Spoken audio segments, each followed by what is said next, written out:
କିଛି କାହାଣୀ ଜୀବନର ବାସ୍ତବତା ସହ ଲଢ଼େଇ କରି କରି ନିଜର ଅସ୍ତିତ୍ୱତା ହରାଇ ବସନ୍ତି। ନିଜର କହିଲେ କ'ଣ? ଅସ୍ଥିରତା, ଯନ୍ତ୍ରଣା ନା ନଗ୍ନତା? ଠିକ୍ ଏକ ଚିତ୍ରକାରର ଚିତ୍ର ପରି। ଜୀବନର ରଙ୍ଗ ଭାରି ଫିକା ଲାଗେ ଚିତ୍ରକାରର ତୁଳିରେ ବିବିଧ ରଙ୍ଗ ଦେଖି। କେଡ଼େ ଚମତ୍କାର ଏହି ରଙ୍ଗ ସବୁ! ମନୁଷ୍ୟର ବିଭିନ୍ନ ଅବସ୍ଥାକୁ ସଂକ୍ଷେପରେ ଉତାରି ଦିଏ ଏକ ସାଧା କାଗଜରେ।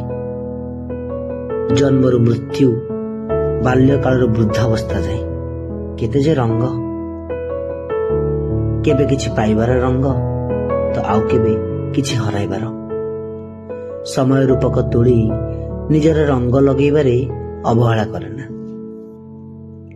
ଗୋଲାପୀ ରଙ୍ଗରେ ଜୀବନ ପୃଷ୍ଠରେ କେଇ ଧାଡ଼ି ଯୋଡ଼ା ହେଲା ବେଳେ ନାଲି ରଙ୍ଗରେ ଜୀବନ ସମାପ୍ତ ହୁଏ। ଗୋଲାପୀ ଓଠର ହସ ଓ ରକ୍ତମୁଖା ନାଲି ରଙ୍ଗର ଜୁଇନିଆ, ଏହି ଦୁଇ ଘଟଣାର ମଧ୍ୟମାକୁ କବିମାନଙ୍କ ଶବ୍ଦରେ ଜୀବନ ବୋଲି କୁହାଯାଏ।